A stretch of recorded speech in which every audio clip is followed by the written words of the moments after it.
We will be discussing the problem in Pytle's book at page 115, number 3.24. Determine the resultant of the three forces and the couple C, and show it on a sketch of the coordinate system if AC equals 0, BC equals 90 Newton-meter.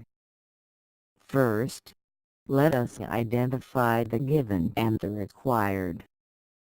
Let us go to letter A since we are only asked for the resultant and the point of application. We can start this by finding the resultant of the forces using the force equation. Now that we know the resultant of the forces, which is negative 60I, we are now to find its point of application. We must first find the moment center.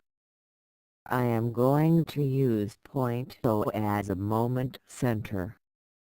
Now let us establish the moment equation. If the sum of the moments will be 0, then the resultant will lie in this point. If not, we have to solve for its point of application.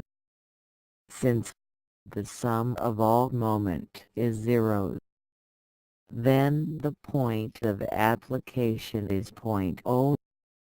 Now, let us proceed with letter B. Since the forces did not change, we can use the resultant of the force at letter A and letter B, and the couple C now has a value of 90 Newton-meter.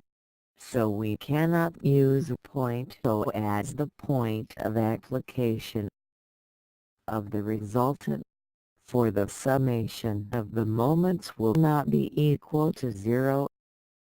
In order to find the point of application of the resultant, we need to establish the moment equation with an unknown variable. Since if we are to use a change in the x-axis, we will be having a problem, because the forces at the y-axis cancels out. We can only change the location of the resultant at the y-axis. With that assumption, we will be able to get this equation and solve for its new location at the y-axis, which is 1.5 meter above point O.